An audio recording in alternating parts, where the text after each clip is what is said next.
एकादशी माता की उत्पत्ति कैसे हुई, इसी कथा को आज हम सुनाएंगे। मार्गशीर्ष कृष्ण पक्ष की एकादशी तिथि को उत्पन्ना एकादशी कहा जाता है। इसी दिन एकादशी माता की उत्पत्ति हुई थी, इसलिए इस एकादशी को उत्पन्ना एकादशी कहा जाता है।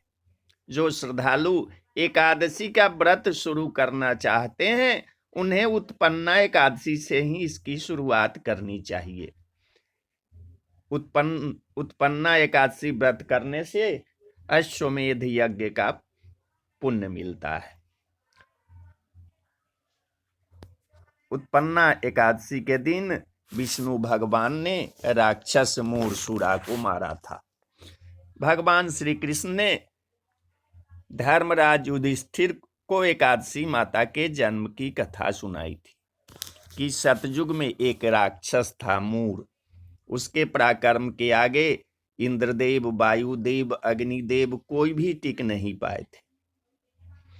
इस कारण उन सभी को मृत्यु लोक जाना पड़ा।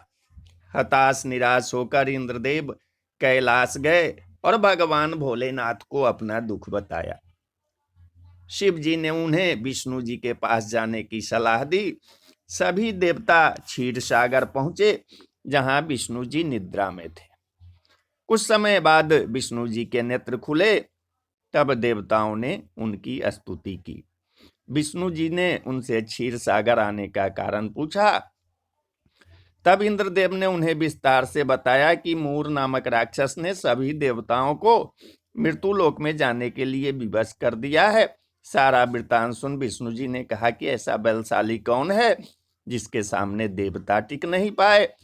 तब इंद्र ने बताया कि इस राक्षस का नाम मूर है। यह ब्रह्म का वंशज है और उसकी नगरी का नाम चंद्रावती है। उसने अपने बल से सभी देवताओं को हरा दिया और उनका कार्य स्वयं करने लगा। यह सुनने के बाद विष्णु जी ने इंद्र को आश्वासन दिया कि वो उन्हें इस विपत्ति से जरूर निकालेंगे। विष्णु जी मूरदैत्य से युद्ध करने उसकी नगरी चंद्रावती गए। दोनों के बीच कई वर्षों तक युद्ध चला। युद्ध के मध्य में भगवान विष्णु को निद्रा लगी और वे बद्री का आश्रम चले गए। मूर भी उनके पीछे गुफा में घुसा और शयन करते भगवान को देख मारने को चला। जैसे ही उसने अस्त्र शस्त्र उठाया, भगवान के अंदर से एक सुंदर कन्या निकली और मूर से युद्ध किया। दोनों के बीच घमासान युद्ध हुआ, जिससे मूर मूर्छित हो गया। बाद में उसका मस्तक धड़ से अलग कर दिया गया। उसके मरते ही दानव भाग गए और देवता इंद्रलोक चले गए। जब विष्णु जी की नींद टूटी तो उन्हें अचंभा सा लगा कि यह सब कैसे हुआ।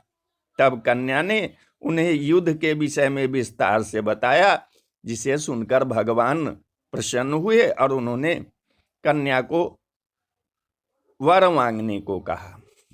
तब कन्या ने कहा कि मुझे ऐसा वर दे कि अगर कोई मनुष्य मेरा व्रत उपवास करे तो उसके सारे पापों का नाश हो जाए और उसे विष्णु लोक मिले। तब भगवान विष्णु ने कन्या का नाम एकादशी रखा और उसे मनचाहा वरदान दिया।